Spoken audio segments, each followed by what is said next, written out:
욥기를 시작하셨는데요.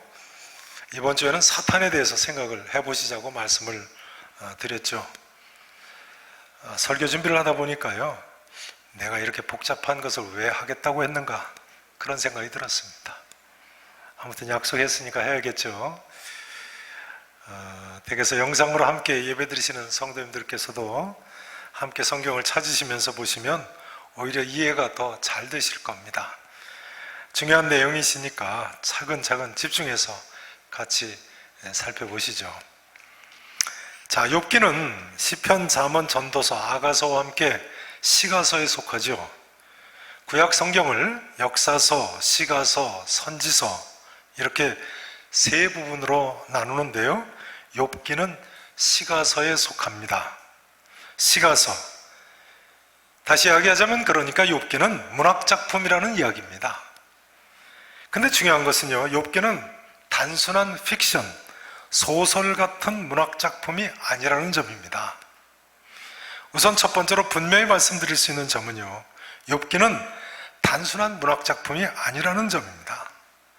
욥기가 만일 단순한 문학작품이라면 주인공 욥은 가상의 인물이 되는 거죠. 그렇지 않습니까?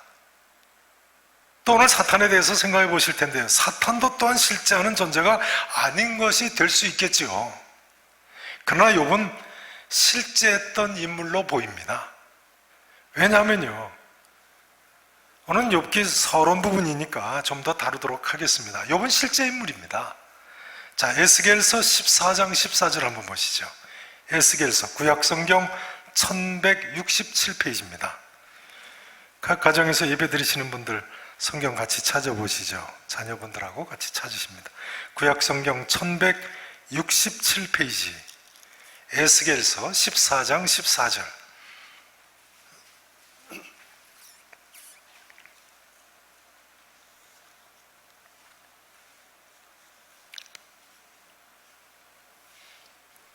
(14장)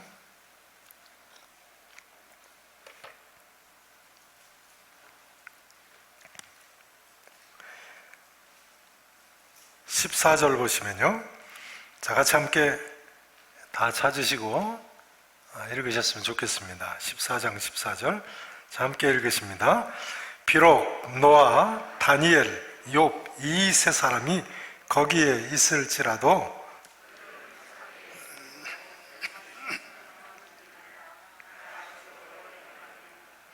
아멘. 이스라엘이 범죄하니까 하나님의 심판을 이야기하면서 에스겔 선지자가 하는 예언의 말씀입니다. 비록 노아, 다니엘, 욥 이 세 사람이 거기에 있을지라도 그들은 자기의 공의로 자기 생명만 건질 거다. 하나님의 심판을 피할 수 없을 거라는 말씀이에요. 자, 그럼 한번 여쭤보겠습니다. 여기 세 인물 중에 노아와 다니엘 실제 인물입니까? 아니면 허구의 인물입니까? 실제 했던 인물이죠. 그러니 욥도 성경은 실제 했던 인물로 기록을 하고 있는 것입니다. 실제로 구약을 대표하는 세 사람의 의인 중에 한 사람이었던 거예요. 자, 그 다음 야고보서 5장 말씀을 또 보시겠습니다. 신약성경 375페이지입니다. 야고보서 375페이지입니다. 신약 성경은 어떻게 이야기하는가요? 욥에 대해서. 5장 375페이지 5장 10절과 11절, 제가 10절을 봉독을 드립니다. 11절 같이 읽어보시죠. 보세요. 형제들아, 5장 10절입니다. 주의 이름으로 말한 누구들을요? 선지자들을 고난과 오래 참음의 본으로 삼아라. 구약시대 선지자들을 고난 중에도 오래 참은 본으로 삼으라는 거예요. 하면서 제가 계속 읽겠습니다. 보라, 인내하는 자를 우리가 복되다 하나니 너희가 누구의 인내를 들었어요? 욥의 인내를 들었고 주께서 주신 결말을 보았거니와 주는 가장 자비하시고 긍휼히 여기시는 이시니라. 예수님 동생 야고보도요, 욥을 구약시대의 선지자들 중에 하나로 이야기하면서 고난 가운데 인내한 대표적인 본을 보인 실제했던 인물로 이야기하고 있군요. 욥은 이처럼 성경에 의하면 실제했던 인물인 것입니다. 허구의 인물이 아니에요. 욥이 어디 사람입니까? 오늘 본문 1장 1절 한번 보세요. 1절에 첫 단어에 보시면요, 뭐라고, 어디 사람이라고 나옵니까? 우스 땅에 욥이라 불리는 사람이 있었더라. 그러니까 욥은 어디 사람이에요? 우스 사람이군요. 그런데요, 예레미야애가 4장 21절에 보면요, 우스는 에돔 족속의 한 성 이름이었음을 알 수가 있습니다. 성경 따로 찾지 않겠습니다. 주보 설교 메모란에 보시면 나와 있습니다. 예레미야애가 4장 21절, 우스가 어디에 있는 성 이름이라고요? 오늘날 요르단의 남쪽이죠. 에돔 족속의 한 마을 이름이었습니다. 그런데요, 창세기 36장 32절 33절에 보면요, 에돔 족속의 2대 왕 이름이 요밥이라고 나와 있습니다. 이 요밥을 욥으로 추정하기도 하는 인물입니다. 에돔 사람이에요. 오늘 본문 아래에 보면요, 욥기 2장 11절에 욥의 세 친구 이름이 나옵니다. 세 친구, 첫 번째 사람은 대만 사람 엘리바스죠. 두 번째 친구는 수아 사람 빌닷입니다. 세 번째 친구는 나아마 사람 소발입니다. 뭐 이름 외우는 거 어렵지 않습니다. 나아마 사람 누구라고요? 소발이요. 그것도 못 외우시면 안 되죠. 네. 욥의 세 친구 중에 소발이 있어요. 자, 그런데요, 창세기 36장 9절 이하에 보면요, 첫 번째 나오는 친구 엘리바스는 에돔 족속의 조상인 에서의 아들입니다. 엘리바스가 누구의 아들이라고요? 에서의 아들이에요. 그리고 이 첫 친구가 대만 사람 엘리바스라고 하는데, 대만은 엘리바스의 아들이라고 나옵니다. 창세기 36장 9절 이하에 보면요. 그러니까 대만 사람 엘리바스는 에돔 족속이고 욥의 무대는 틀림없이 에돔 땅일 것입니다. 또 욥의 두 번째 친구는 수아 사람 빌닷인데요, 창세기 25장 1절 2절에 보면 그 성경 장절은 성경 메모란에 다 나와 있습니다. 수아는 아브라함의 아들로 나옵니다. 누구의 아들이라고요? 아브라함의 아들이에요. 아브라함이 아내 사라가 죽은 후에 후처를 얻죠. 그 후처 그두라에게서 낳은 아들 중에 하나가 수아입니다. 그러니까 욥의 세 친구 중에 나아마 사람, 바로 그 소발이라는 사람 이외의 두 사람은 전부 출생지가 확실한 인물들인 것입니다. 그리고 아브라함이나 에서와 같이 족장시대의 실존 인물일 가능성이 높은 사람들인 거예요. 욥기 32장부터 등장하는 청년 엘리후에 대해서는요, 람족속 부스 사람 바라겔의 아들 엘리후라고 성경은 자세하게 기록하고 있습니다. 람족속, 어느 족속인지 이야기하고요, 부스 사람, 그 출생지가 어딘지 이야기하고요, 바라겔의 아들, 아버지 성함이 누구신지를 기록하고 있어요. 실존 인물이라는 이야기죠. 아무튼 엘리후는 부스 사람인데요, 창세기 22장 21절에 보면 부스는요, 아브라함의 동생 나홀의 아들이라고 나옵니다. 부스가 누구의 아들이라고요? 아브라함의 동생 나홀의 아들입니다. 그러니까 욥기에 등장하는 인물들이 전부 족장시대에서 멀지 않은 때에 살았던 실존 인물들임이 틀림없는 것입니다. 실제로 욥기는요, 히브리어 원문의 표현이나 내용을 볼 때 BC 1500년경 모세가 기록했다고 알려지고 있는 모세 오경보다도 더 이전에 쓰여진 성경으로 보입니다. 원문상 언어적으로 그 표현이 아주 좀 고대 언어고 또 쉽지가 않은 표현들입니다. 언어적으로도 그렇습니다만 욥기의 내용도 보면요, 성막 같은 이스라엘 제사제도에 대한 기록이 전혀 없습니다. 또 모세의 율법에 대한 언급도 전혀 없는 것으로 봐서 모세가 생존했던 시대보다 먼저 쓰인 것으로 보입니다. 뿐만 아니라 오늘 욥기 1장 5절 본문에 보면요, 욥이 아들들을 위해서 번제를 드렸다고 나와 있죠. 뭘 드렸다고요? 번제.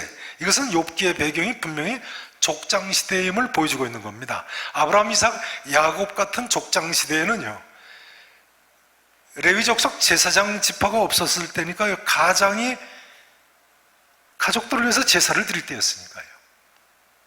게다가 욥이 퀴즈 문제를 내겠습니다. 욥이 고난 이후에 몇 년을 더 살았습니까? 욥이 고난 이후, 회복된 이후에 몇 년을 더 살았죠? 아시는데 대답 안 하시는 것으로 생각하고 넘어가겠습니다. 욥기 42장 16절에 보면 140년을 더 살았습니다. 그러니까 욥이 살았던 시대는 사람의 수명이 200살 가까이 장수한 아브라함이나 이삭이나 야곱, 요셉의 족장 시대인 것입니다. 그렇다면 욥기는 아마도 모세오경, 모세가 썼다고 하는 창세기, 출애굽기, 레위기, 민수기, 신명기보다도 더 일찍 쓰여진 구약 성경에서 가장 오래된 성경으로 보입니다. 자, 중요한 점은요, 욥기의 기록은 그러므로 단순한 허구적인 픽션이 아니고 실제했던 욥이라는 인물의 고난에 근거한 기록으로 보이는 것입니다. 이제 본론으로 돌아가겠습니다. 그렇기 때문에 말이죠, 또한 욥기 1장과 2장에 나오는 사탄에 대한 기록도 문학 작품에 나오는 단순한 허구가 아니고요, 실제하는 사건일 수 있는 것입니다. 여러분, 이 성경 말씀에 의하면요, 사탄은 분명히 존재하는, 실제하는 존재입니다. 오늘 본문 6절 7절을 한번 보세요. 본문 6절 7절이요. 하루는, 6절을 보세요, 하나님의 아들들이 와서 여호와 앞에 섰고 누구도요? 사탄도 그들 가운데에 온지라. 자, 7절 같이 읽으시죠. 여호와께서 사탄에게 이르시되 네가 어디서 왔느냐?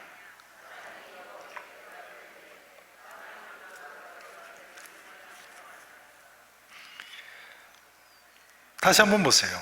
하루는 하나님의 아들들이 와서 여호와 앞에 섰더라. 여기 하나님의 아들들은 천사들을 가리키죠. 여러분, 천사의 실제를 믿으십니까? 성경에 의하면 천사도 마귀도 다 실제하는 존재입니다.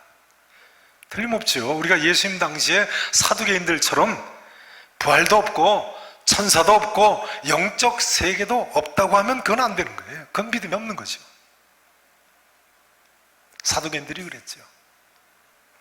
우리는 성경 기록을 믿는 사람들이기 때문에 사탄의 존재도 받아들일 수밖에 없는 것입니다. 계시록 12장 9절 이하에 보면요, 사탄은 큰 용, 곧 옛 뱀이라고도 하고, 여기 옛 뱀이라는 것은 아담과 하와를 유혹한 뱀을 가리킵니다. 또 마귀라고도 하고 사탄이라고도 하고 온 천하를 꿰는 자라고 나와 있습니다.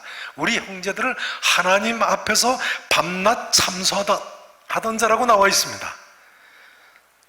우리 형제들, 성도들을 하나님 앞에서 밤낮 뭐 하던 자요? 참소하던 자. 바로 오늘 본문에 계시된 사탄의 모습 아닙니까? 그러므로 욥기는 오히려 사탄에 대한 본격적인 첫 계시의 책이라고 해야 옳습니다. 욥기가 무슨 책이라고요? 사탄에 대한 본격적인 첫 계시의 책이라고요.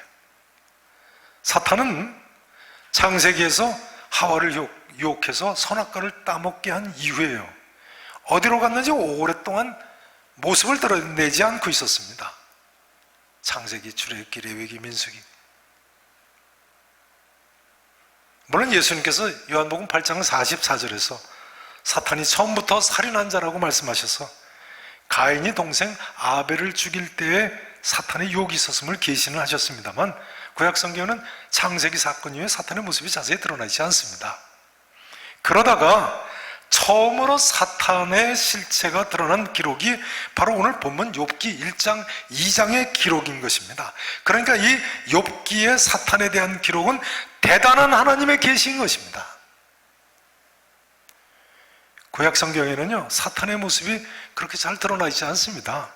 욥기 1장 2장 이외에는 역대상 21장에 사탄이 다윗 왕을 충동질해서 이스라엘을 계수하게 하지 않았습니까?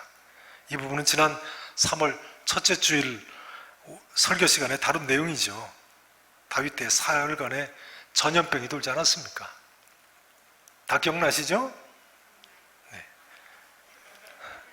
역대상 21장 이외에는요, 그 다음 스가랴서 3장 1절에 보면 사탄이 하나님 앞에서 대제사장 여호수아를 참소하는 모습으로 계시가 되어 있습니다.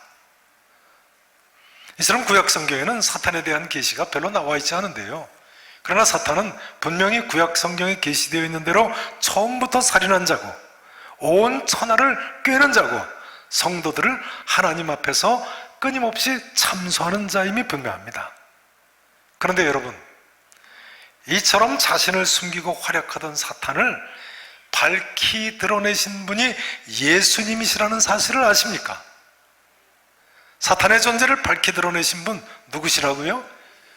예수 그리스도이세요. 예수님은 40일간의 시험을 통해서 사역의 시작부터 사탄의 존재를 밝히 드러내시고 승리하셨습니다.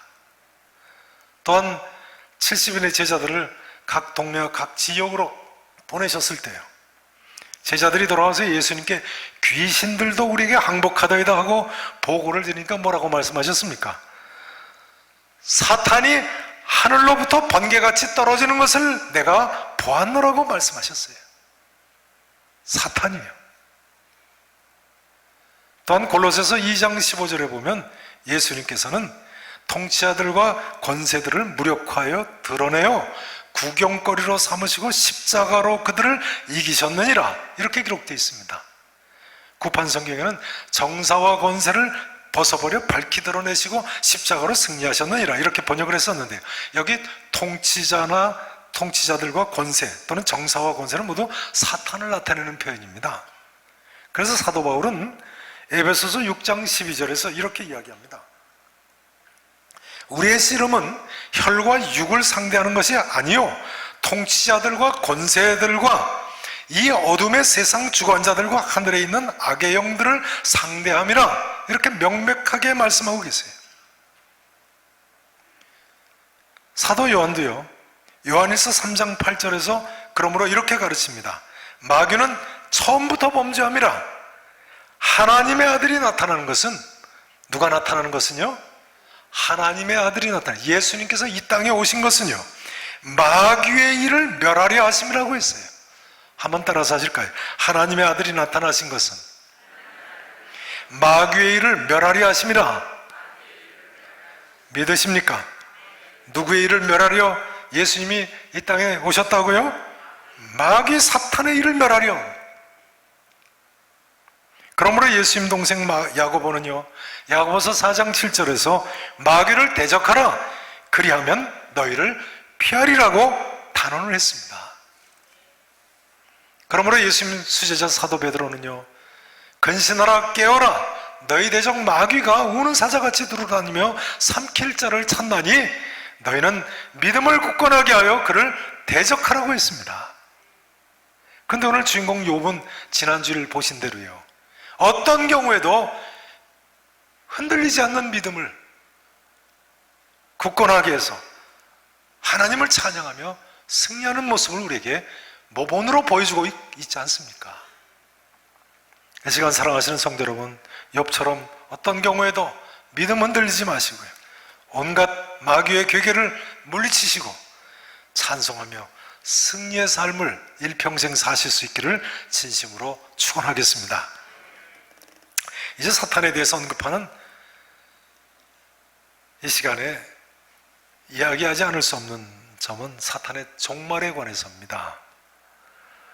사탄의 종말에 관해서 말씀을 드려야 됩니다. 먼저 이 말씀을 드려야 되겠습니다. 사탄에 대해서는요, 오늘 다 못합니다. 다음 주에 또 더 하셔야 됩니다. 다음 주 예배도 꼭 참석하세요. 네. 아무튼 여러분, 우리를 이처럼 유혹하고 참소하고 넘어지게 하는 사탄의 종말은 어떻습니까? 사탄은 이처럼 우는 사자처럼 활동을 하고 온 천하를 꿰고 성도들을 하나님 앞에 참소하기는 합니다만, 그것은 한때의 이야기이고요, 한때의 이고, 마침내는 사탄과 그 사자들에게는 영원한 불이 예비되어 있다고 예수님께서 사탄의 마지막에 대해 가르쳐주고 계십니다. 사탄과 그 사자들을 위해 무엇이 예비되어 있다고요? 영원한 불이요. 그러므로 예수님께서는 마태복음 5장 41절에서 이렇게 말씀하십니다. 저주를 받은 자들아, 나를 떠나 마귀와 그 사자들을 위해 예비된 영원한 불에 들어가라. 영원한 불은 물론 지옥불이죠. 같은 차원에서 예수님께서는요, 마태복음 13장에서는 이렇게 비유로도 말씀하십니다. 사람들이 잘 때에 그 원수가 와서 곡식 가운데 가라지를 덧뿌리고 갔구나. 주인이 이르기를 가만둬라. 가라지를 뽑다가 곡식까지 뽑을까 염려하노라. 둘 다 추수 때까지 함께 자라게 두라. 추수 때에 내가 추수꾼들에게 말하기를 가라지는 먼저 거두어 불사르게 단으로 묶고 곡식은 내 곡간에 넣으리라. 가라지는 먼저 거두어 뭐 한다고요? 불사른다고요. 하나님의 심판을 이야기하지 않습니까? 그러고 보니까요, 저를 보세요. 사탄이 마지막 영적 추수 때까지 실제하고 오늘날까지도 우리를 유혹하고 참사하고 있는 데는 하나님의 특별하신 뜻과 섭리가 있으신 것이군요. 그때까지 하나님께서 허용을 하신 것일 뿐입니다. 이제 오늘 말씀의 결론은 이 예언을 말씀드리고 마쳐야 할 것 같습니다. 유명한 헤셀포드의 책에 보면 이런 예어가 나옵니다. 여기를 한번 보세요. 형형색색의 실로 술을 놓은 자수판이 있지 않습니까?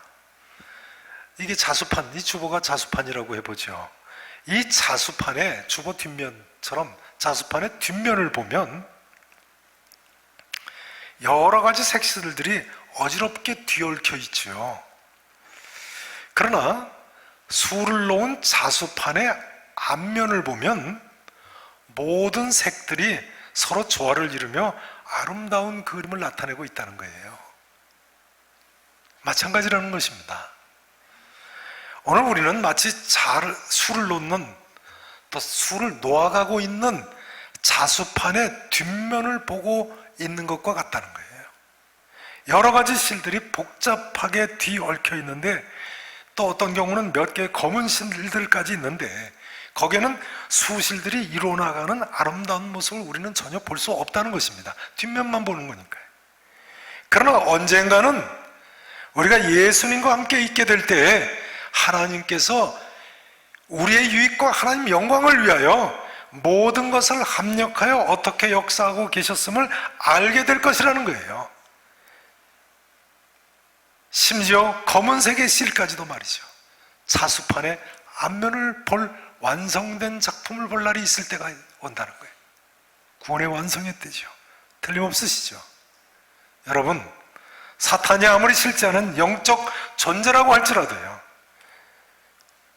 그리스도께서 십자가 위에서 무력화하여 드러내어 승리하셨고 마침내는 영적 추수의 때에 영원한 불에 던져 넣으실 것입니다. 그러므로 아무리 우리가 욕과 같이 어려운 때를 지낸다고 할지라도, 욕과 같이 이해가 되지 않는 고난의 길을 간다고 할지라도 욥처럼 하나님을 경외하고 신뢰하는 믿음 가지고 흔들리지 않고 찬양하며 소망 중에 살아야 하는 것입니다. 그리하다 보면 언젠가는 마침내 모든 것이 합력하여 선을 이루었다고 고백하고 고난조차도 내게 유익이었다고 하나님께 영광을 돌리는 그런 승리의 날이 우리 앞에 분명히 있을 줄로 믿습니다.